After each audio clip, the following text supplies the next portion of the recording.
welcome to another Warhammer 40k Morty and Glory video. In today's episode, I want to talk to you guys about one of my new favorite units in the Imperial Guard Codex. I personally believe that this unit is an absolute hidden gem, and I think that many people in the Guard community have overlooked it because traditionally it wasn't very good. But a new codex means new opportunities, and without further ado, I present to you the Bane Sword. The Bane Sword is one of 8 super heavies that are available to the Astra Militarum. In the fluff, the Bane Sword is a specialized siege cracker. It obliterates enemy vehicles and fortifications that prove insurmountable to the Imperial Guard's normal arsenal. Its Quake Cannon tears gaping voids in the strongest defensive lines at extreme ranges,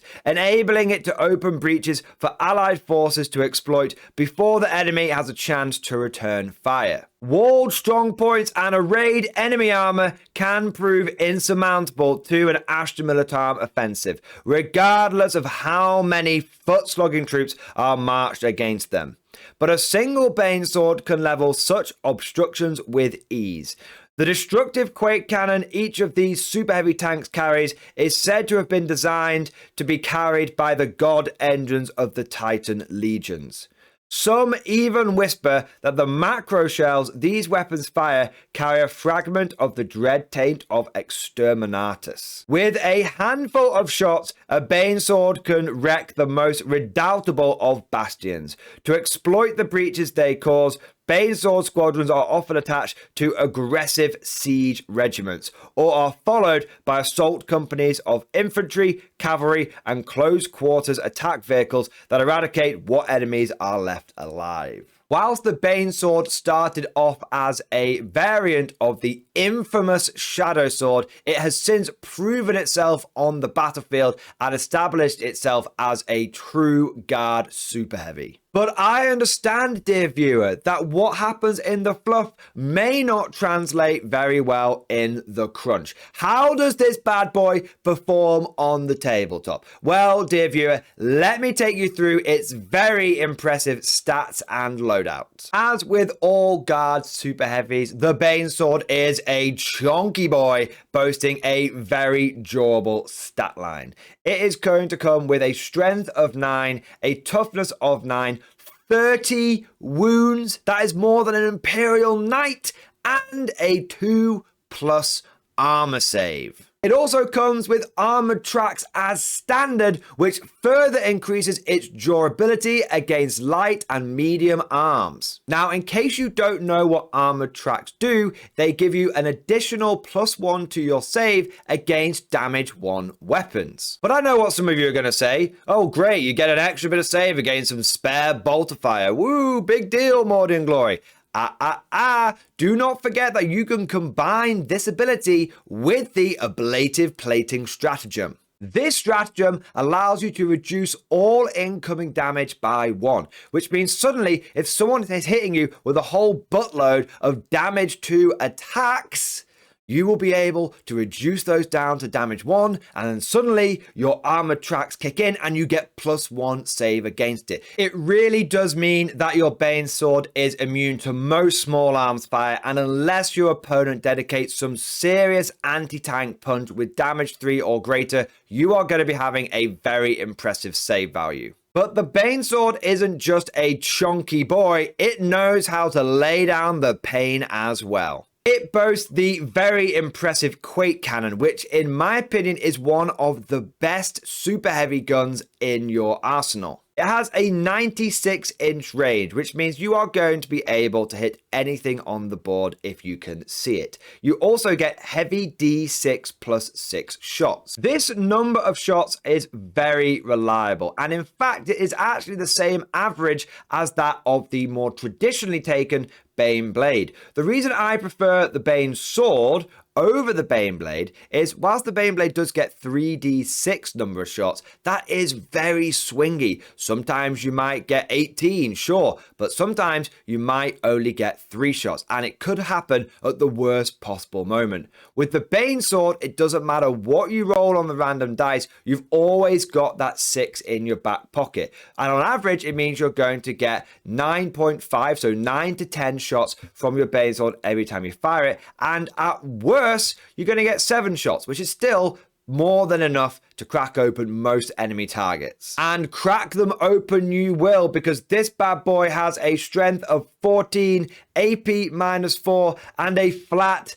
damage of 4. This means that unless you are targeting all but the toughest of enemy units, you are going to be wounding them on 2s. And even other super heavies, you're going to be comfortably hurting on 3s. With such a high AP value, most enemy targets will not get any kind of armor save, and they're more than likely going to be relying upon a invulnerable save. And that flat damage of 4 tears a chunk out of any enemy target. Even if they've got a reduced damage by 1, they're still going to be taking 3 damage a pop every single time they fail a save. So I hear you say, okay, mordianglory, you're kind of convincing me. This thing seems pretty tough and it's got a pretty good gun, but it's a guard vehicle at the end of the day, right? It's only going to hit on a 4+. I mean, you can have the best gun in the world, but if you're only hitting half the time, it ain't that great.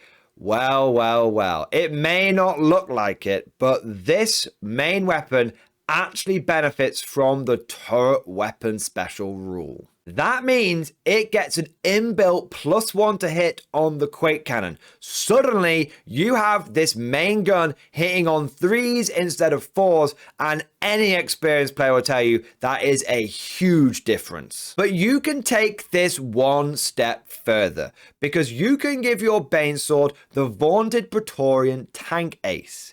This allows it to issue orders, including to super heavy units.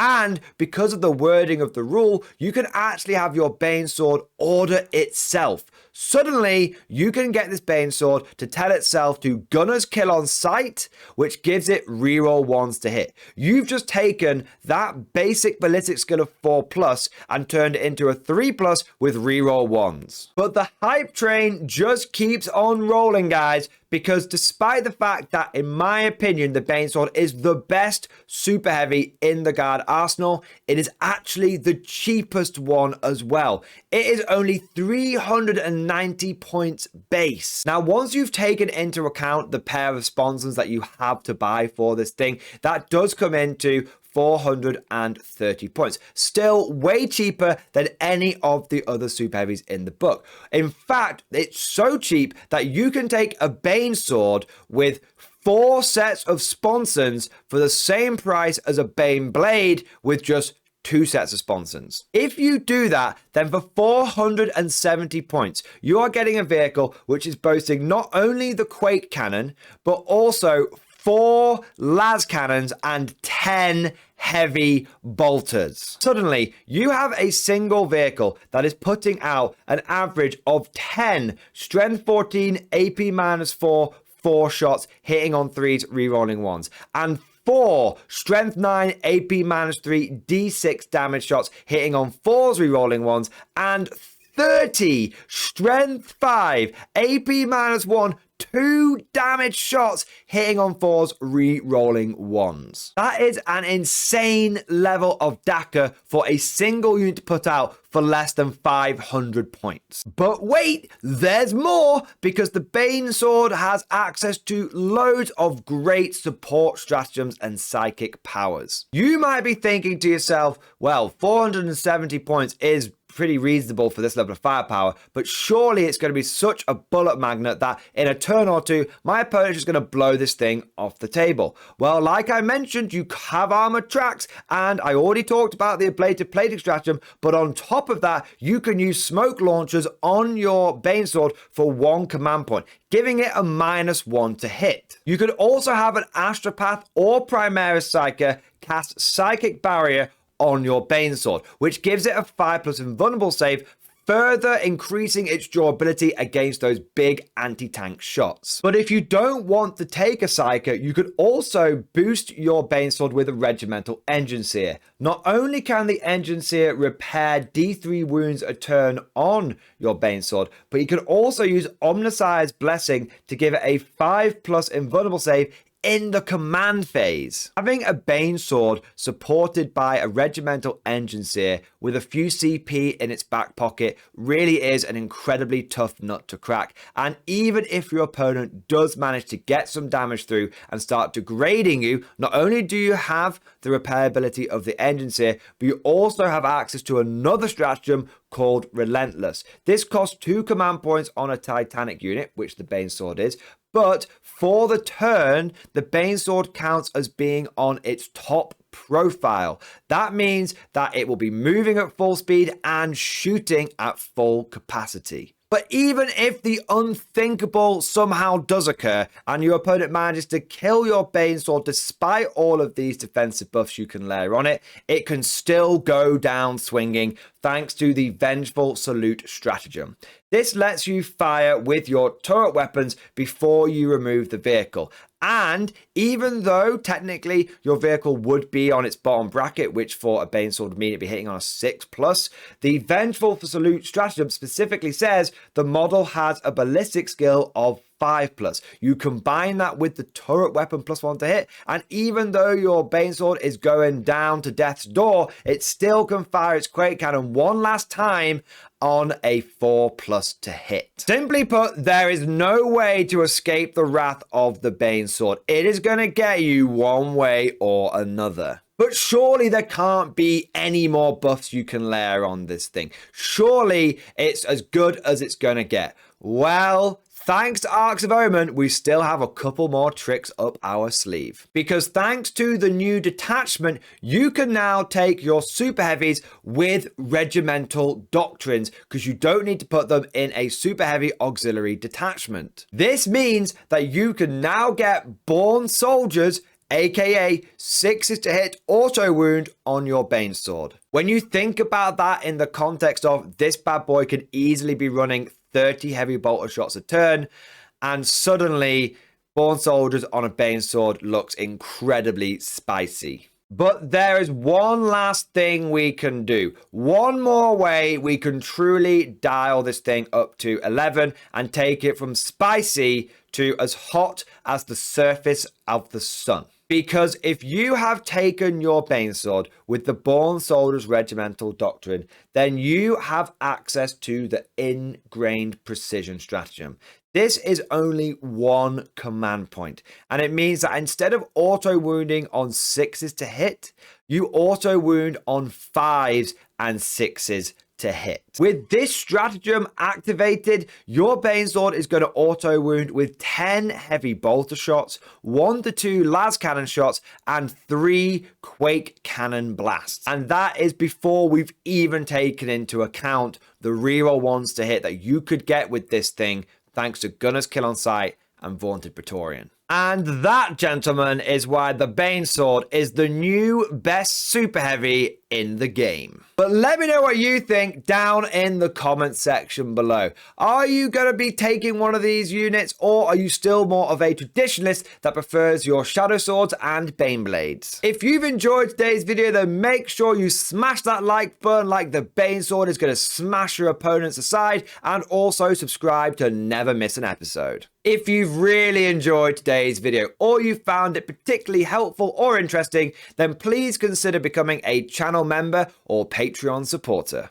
One of the big perks you get for being a channel member or Patreon supporter is access to the Mordian Glory Discord. This is an online community of over 800 active members. It's always popping off in the MG Discord, and there's loads of people to talk to about tactics, army lists, memes, painting, hobbying, and so much more. Not only is it a great place to hang out, but also it's a very valuable resource, as many of our community members are either excellent hobbyists or experienced tournament goers and competitive players. And I'd just like to take a moment to say a big thank you to all of the latest channel members. So thank you to Josh, Matthew Holmes, Verado255, Grim Dankness, Chris Downing, Zoltan Hughes, M Stubbs 88, Benjamin Klarman, Maril the Knife, and 13th Century Jackass. Thank you guys for being channel members. Thank you for doing your part. And I also want to do a shout out to the latest Patreon supporters too. So thank you to Janet Wicks, Reese Jones, The Bane Blade, Matthew Truell, Ever7 Chun, Alex DePaz, TS, Pierre, and John Thacker. Thank you guys for your ongoing Patreon support. And last but certainly not least, I want to say a personal, heartfelt thank you to all of my top tier Patreon supporters. These are the War Masters, the people that have truly gone above and beyond the call of duty. So thank you to Bon Bon Vert, Phil French, Ross Miller, Tequal, Alex Dengal, John Stubbs, Nick Walsh, Swordfish Trombone, Diesel Fox, Tom Sutton, and of course, Sly Varney, the one-man super chatting army.